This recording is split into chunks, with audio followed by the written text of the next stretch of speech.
can't go into that because they're not patented.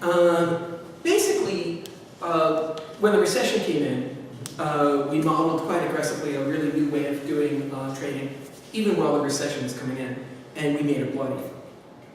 I mean, more money than we'd ever seen before in our lives.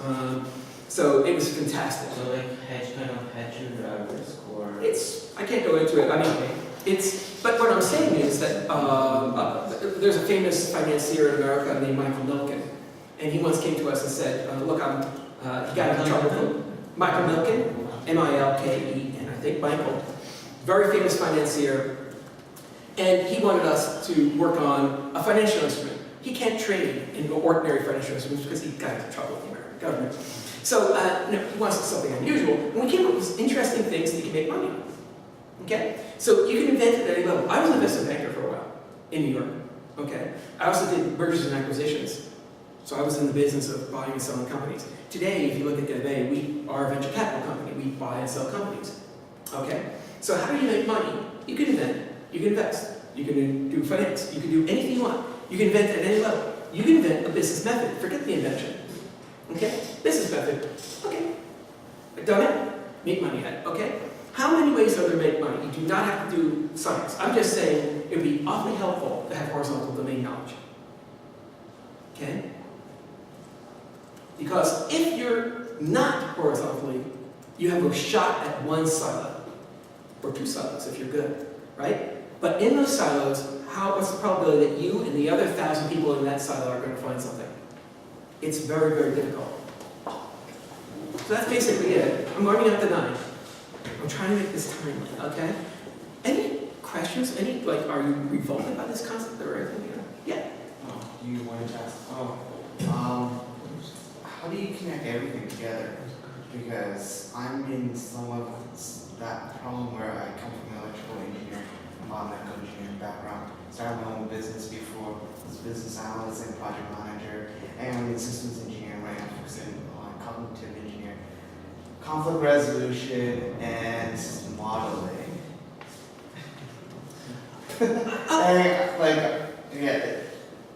I'm kind of all over the place, but I'm just wondering, how do you connect everything together? Okay, I mean, first, you don't do everything all at once. You do one thing at a time. Yeah. So what you do is you say, you know what? I remember some of these crazy topics we studied.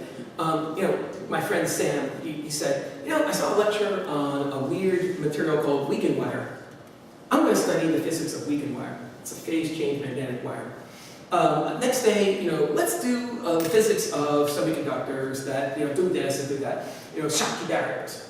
Okay? Let's do this or that or this or that, all right? You just keep on going. And what's interesting is, you're science and business, right? But you wouldn't call yourself a scientist. No.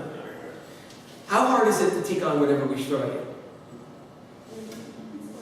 Yeah. Huh? It's not bad. It's okay.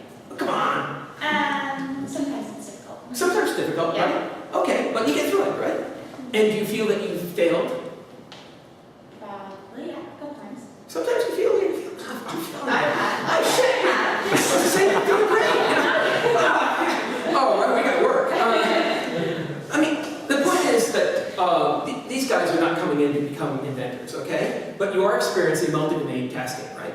That's how we start people, okay? So what we would radically do is say, you take on something that's completely, utterly out of the norm. In fact, if you came in electrical engineering, the first thing I'd assign you is chemistry.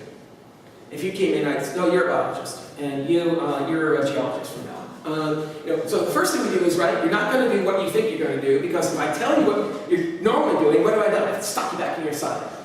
I'm not going to do that. So when you come to our company, the first thing we do is, no, you're not going back in the silo, we're forcing you out of the silo. Okay, so that's how we train. And we put you into really more and more crazy situations, and some of them are really crazy. The cybersecurity forces of the United States. Let's map them out and figure out what their budget is and find out how the U.S. Army is organizing cyber warfare, right? Did that one? Yeah. Took a week? A little bit longer. A little bit, 10 days? What's the market next year for cyber warfare? Isn't it growing to 13? 13 billion. Huh. 13 billion. in cyber warfare. Did anybody know there was a market of $13 billion annual in cyber warfare? You guys are doing software. Rather than doing a software app, you think there's an opportunity in like a $13 billion emerging market that's growing at around 30% a year? It's only $7 billion this year, and 2 years from now it's $13 billion. So it's growing 30% per year. Is that a good market? How many of you are working on it anxiously? Nobody. Okay. Why? Because we hear about apps, and that's what's in the news, and that's for people who are in college and watching the news. But what's the hidden market? $13 billion annual and growing at 30%. Does that sound like a really good market? Damn right! There's almost nothing growing at 30% a year, and $13 billion per year means that this decade they're going to put out $130 billion, and that's without the growth factor. That means they're heading towards $250 billion in that field, and you never heard of it. Wow. Yeah. Okay, so I'm a little bit intrigued here. You say that people, when they come into your company, you teach them other fields. Do you teach, let's say, a business, let's say, student, do you teach them about science, or how do you go about teaching? Do you teach out of post? Well, no one stays long enough because they're co-ops. So what happens is we're only given like 3 months or maybe 6 months, and so you can't do shit, okay, pardon my language. But I mean, the point is that what can I do with you in 3 months? It's very little. So the best I can do is just expose you to what a multi-domain experience is like, right? So you'll go from cyber warfare to natural gas to this to that. And what you're experiencing is, the point of the whole thing, if I didn't mention it, the point of the whole thing is that you can learn outside your silo, and you get better at it. What's the first assignment you did? That's the one you really feel, oh man, I could not do that. But what's the third and fourth and fifth and sixth? Oh, I got better and better and better and better at it. Now Scott's feeling like, oh man, bring it on, right? Here he is. Yeah, bring it on. Oh yeah, you know, these guys lost $600 million. I figured out in 48 hours what went wrong. Right? That's right. And the lawyers are going, how the hell did we lose $600 million? Right? I thought that was a great opportunity. I'll tell you, but then give me 48 hours. 72 hours, whatever it was. And we did it, right? It's very impressive. Someone who had hundreds of millions of dollars didn't take the time to do what Scott and Christina did, right? He could have done in what? 3 days to figure out where his money went. Could he have stopped hemorrhaging $600 million? Yes. If he'd only spent some of the exercises that we did. Right? Very cool. You should, the first thing you should say is, I can beat the big boys. Right? Beat the big boys. Okay? We have an inventor down in Texas who's a high school graduate. Forget Waterloo. Who's created probably the slickest, top-notchest, good quality algorithm for security in computers ever seen, ever. One guy compares it to the best thing since the Renaissance. And the guy who said that is the inventor of PKI, which is like the main way that we secure all credit cards today. Okay? So Diffie-Hellman, who's probably the most famous cryptographer in the world, said this young man, who's a high school student, or high school graduate, has created the best security algorithm ever since the Renaissance. He's a high school student. You can beat the big boys. Right? He really has, actually. It's ugly. Okay? He didn't even go to college. Now, so what the whole point of the exercise is not to learn about shale gas. The point of the exercise is to learn how to learn. That if someone like of authority tells you to do something crazy, you almost feel like, oh, it's normal. I'll just go out and learn about shale gas, and I've got 48 hours to do it. So, I'll just do it. So the point of the training is what? To break down your resistance to the ability to learn. I can learn anything. Before, if I told you, now from now, I want you to go immediately and figure out plate tectonics and how we're going to get earthquake detectors, and you have 48 hours to come up with a good plan. Okay? You're going to go, no, yes, you can. Right? people who spent hundreds of millions of dollars and you'll do it in a couple days. Because it's all very reasonably logical, okay? That's pretty much the point of the exercise, right?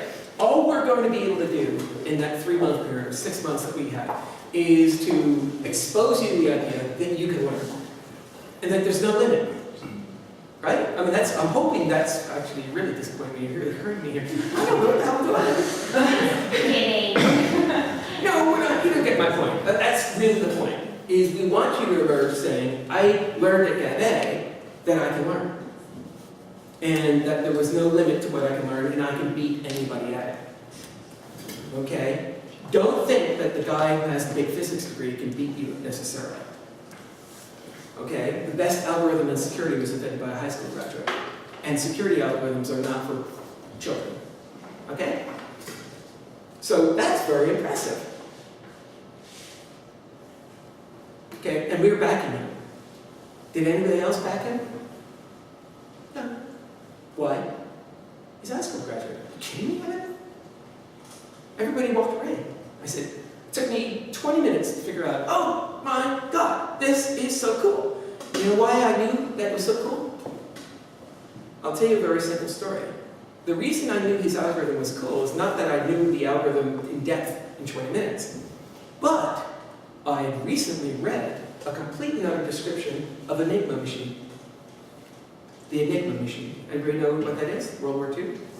In World War II, the Germans had a mechanical device called the Enigma machine, and it mathematically operated like his algorithm. And I knew the basic math because I just recently had read it and remembered it. And so when I saw this algorithm, I said, oh, I can run the math and quickly figure out how good this is. And it was. But that's because I read about Enigma and knew the math. So what you need to do is, am I a physicist? Not really. Am I a chemist? I'm a chemist. Am I a cryptographer? Not really, but I read about Enigma machines. I knew enough. Okay, so that's what I'm saying. There's no limit to what you can learn.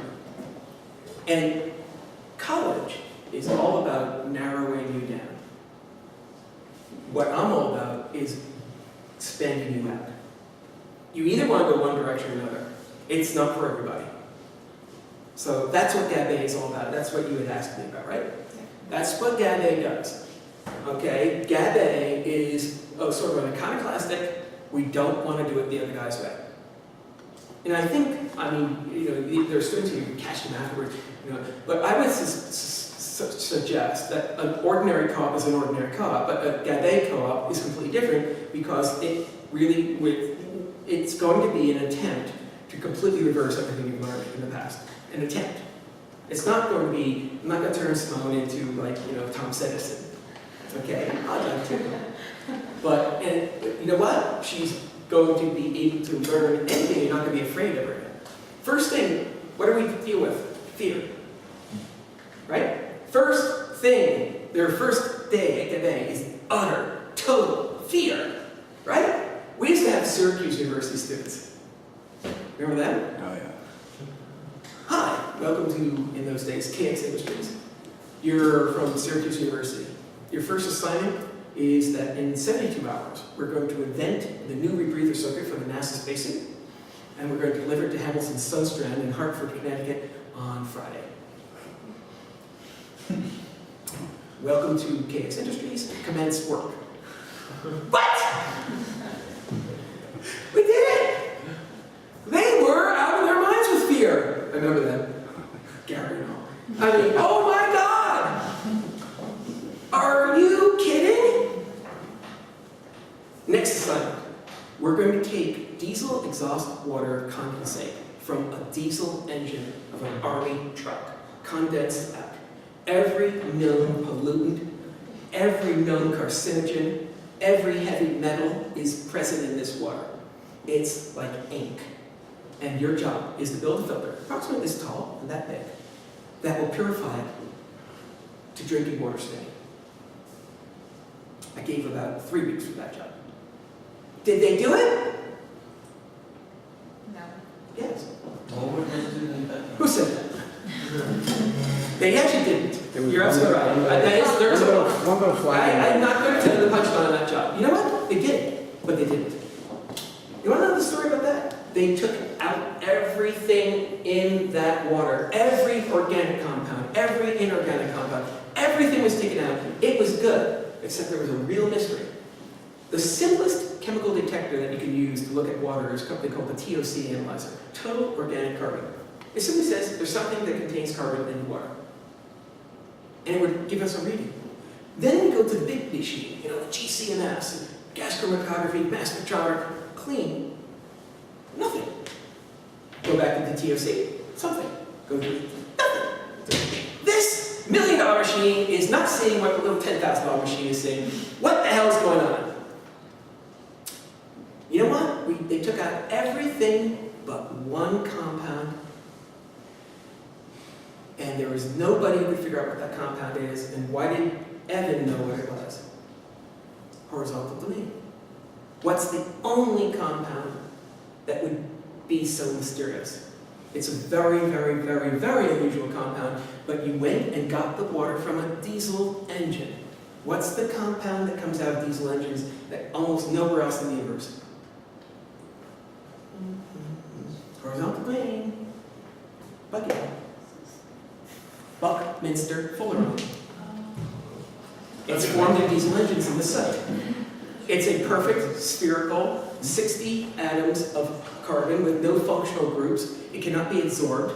It cannot be intercepted. It has no, and what does it do to a GCMS? Nothing. What does it do for a TOC analyzer? It oxidizes. So what happens is that there was one compound that could not take out. Buckminster Fullerene. And it was buckyball. Cool! No one could figure that one out. There are we say it was acetone or something like that. Please. Okay, so, but really great work by students, and they were just undergrads. And they were given assignments from hell, okay? And they could do it. And they were paper scientists. They never worked in these fields in their lives. And the spacesuit didn't explode, right? It didn't work the first time. Literally blew up. But the second time they got it right. So, there's always a little learning. But they did it. Okay? So that's what we do, is we will give you these impossible tasks. And you do them, and they became, wow, did they become good, right? They became, you could say, listen, I want to be on Mars and I want to be there like on Wednesday. How do we get there? Okay? And they would say, okay, it was really like there was almost no limit of what they would take on. Okay? These were really tough projects. Okay?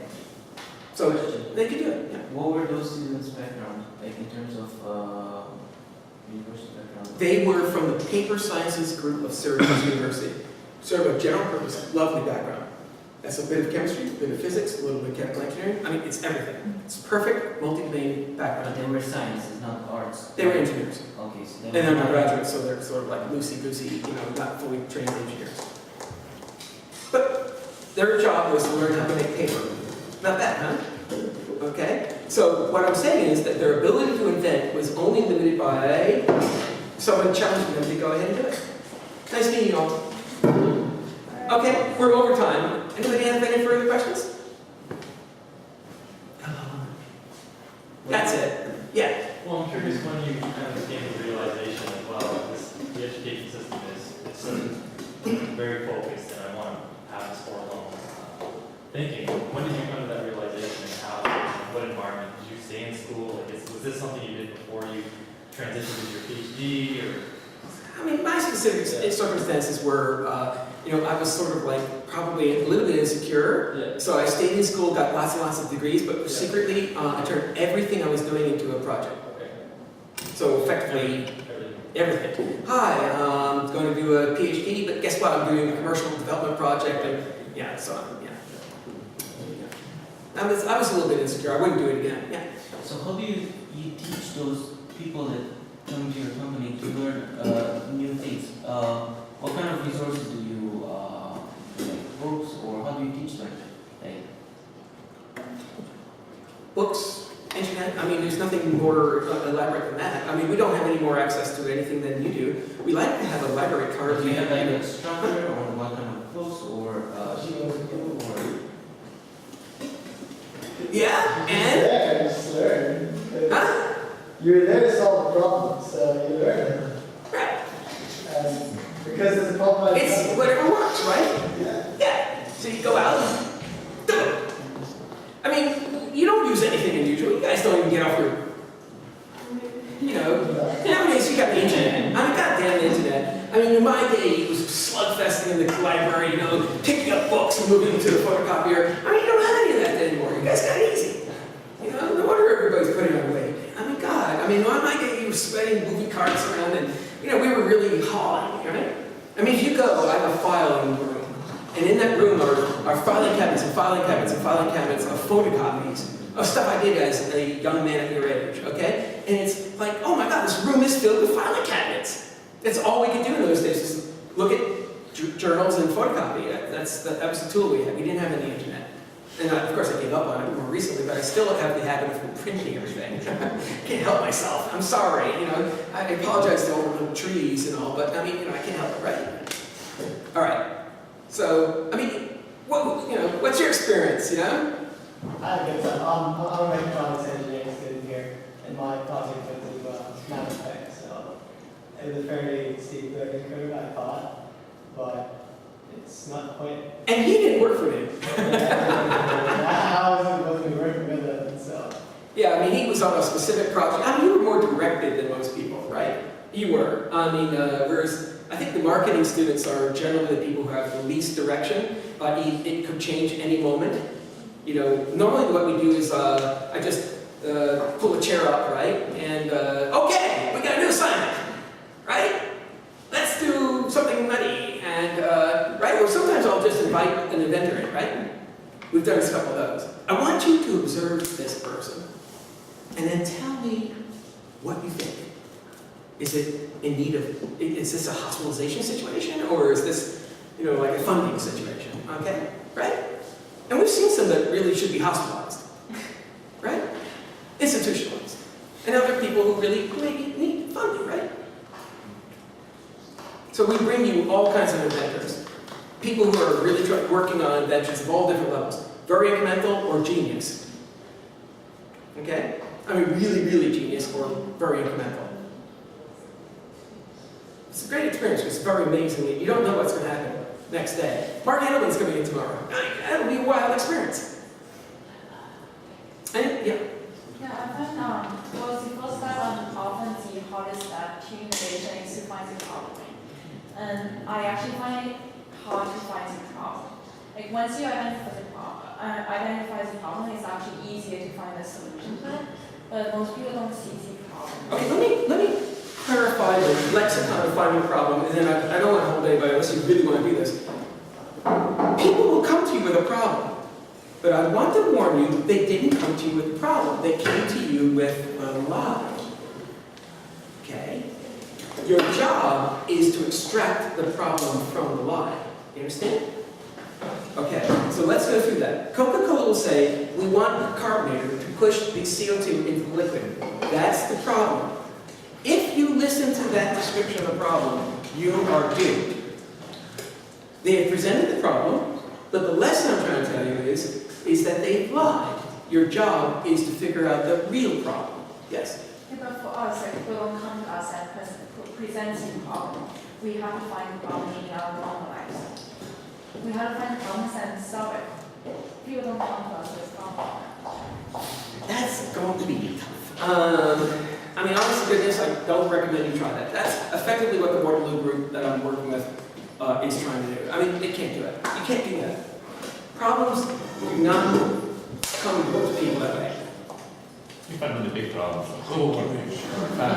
Yeah, okay, I come to the problem. Okay, stop global warming. Okay, right now, You can do it, but... Sure.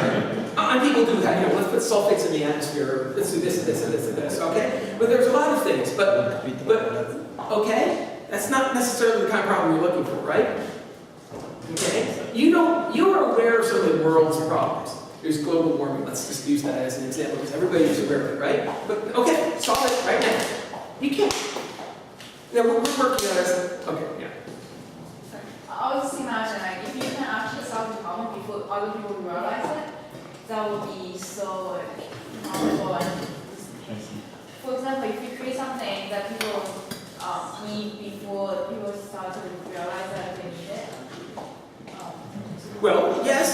iPhone. Like people, before people got the iPhone, they didn't think that they needed music all the time. Okay, look at an iPhone. Do you know, we had Sam Batchelder and I created this invention. SID. SID, Software Interactive Display. Software Interactive Display is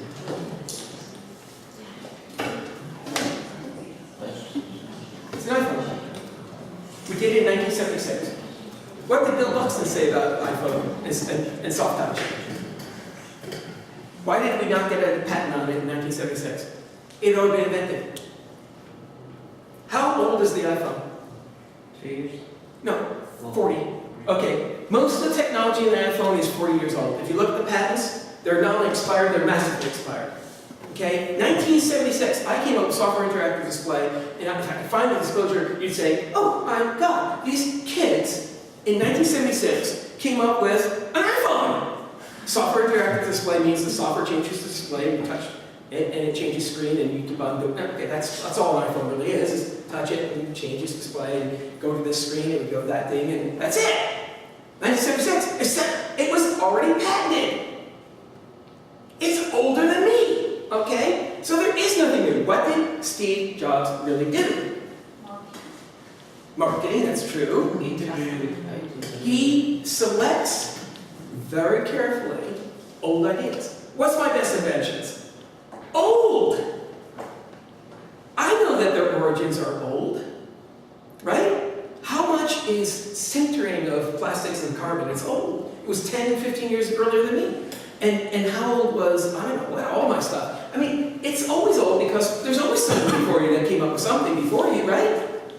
You're not going to be original, but what you're going to do is you're going to pick the moment. Was in 1976, were there chips strong enough to drive a software interactive display in an elegant manner like we do it today? No goddamn way! In 1976, I bought an Apple II computer that had 64K total RAM. You think we're going to drive a SID? The problem is that why was it not developed in the 1970s? You didn't have the software and most importantly the electronic oomph to make it fly. But what did he see? He saw the moment it arrived. Steve Jobs never invented anything. Where did he find the mouse? Where did he find the graphical user interface? Xerox. Yeah, Park. Right. He went to Xerox, and they were stupid. They let this man walk through their lab and go, here's a mouse. No kidding. Ooh. No patents on any of this stuff, huh? So graphical user interface, nice stuff. He picked it all up in one visit. Pirates of One visit. Silicon Valley, it's a great movie to watch. Huh? Pirates of Silicon Valley, it's a great movie to watch. Actually shows that. Yeah, that's Yeah. so good. I mean, is this like criminally insane? Right, of course it is. This is a man, you know, I used to go to factories, and I've seen other people do it. You know, people should never invite me to a factory.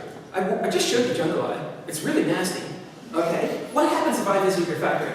Oh, here's what we do, guys. We'll have we'll hang a cover here so Evan won't be able to see the equipment. You think that's gonna work?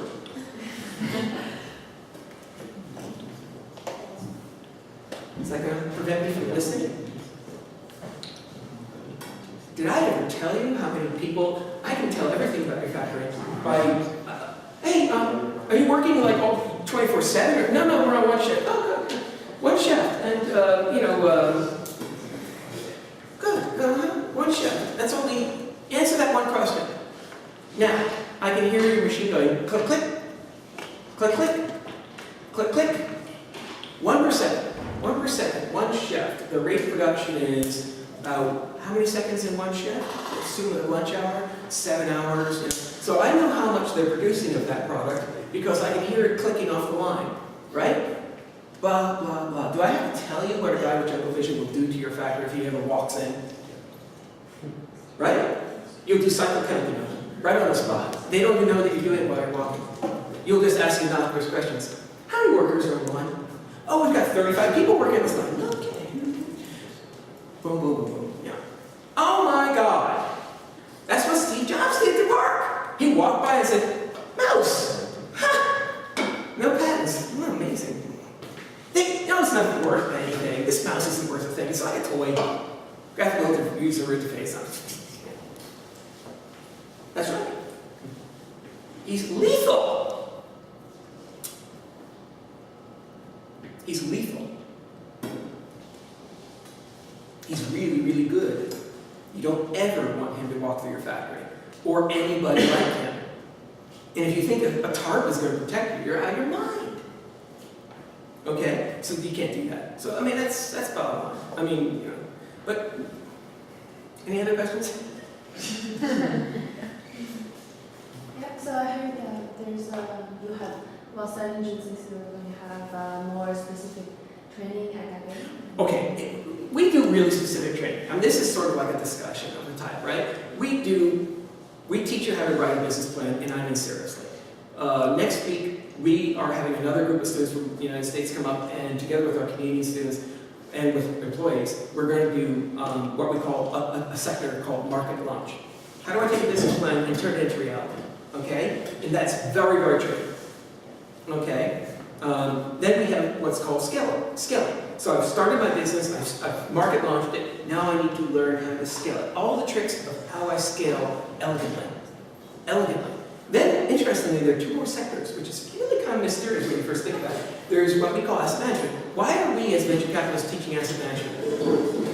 Because most people fail at that point. What do most entrepreneurs fail in eventually? They're great entrepreneurs, and then what did they fail in? See if I... Cash flow. Well, they fail in the late stages of the venture, right? They're spectacular examples of that. They build a big business and they're completely unable to manage it further, okay? Because they never learned asset management. They're still in risk-taking mode, not in asset management mode. Okay, what's the last sector, which we teach? We're the only guys who teach this one. I never hear anybody teach this one. And this is where everybody loses their money, huh? Exit strategy. Exit. Right on. You know what? No one ever studies exit. And they lose all their money on the exit. I always laugh when people, they laugh like, oh my God, wow. People do not know what a CIM is. Did you do CIM? Did CIM. So CIMs, getting out of the business with the full value. It's shocking. They teach you how to be an entrepreneur only to start a business and then say, good luck, sucker. I mean, you have no skills to run the business further. You've learned how to start a business, and you know nothing about growing it, managing it, and exiting it. And if you don't exit it, you probably are stuck there like a little slave for the rest of your life. That's not going to be much fun. And I always laugh at that one. You go to business school after business school that's teaching entrepreneurs, and they teach you how to get into business, and you're trapped. I have no idea how to get out of this business. Exit is terribly important. I normally see most people lose half their money on exit. Routine. And, I mean, that's just the way it is. So we teach exit. We don't call it exit, but yeah. Five, so those are really rigorous, though. We try to make it very rigorous. I mean, you've done business plan. That was very... Yeah, we're not fooling around when you go into that. Okay, so now it's the gloves are off and you're in it. Okay, so we're not talking and waving our hands anymore. This is going to be a rigorous method of how you build a business plan, and we're not fooling around. Because most people write a business plan, they're just fooling around. Oh, I think I'll describe this. I'll tell you who the competitors are, and the market is $1 trillion, and and it has it's all fluff. Who cares? Means nothing. We teach you how to build a business plan that's really serious. Okay, really serious. Okay. What else? And that's what we do. That's the training we provide. And so we do a lot of these exercises, but then we get into like a week or two of really hitting it. And now you're really in it.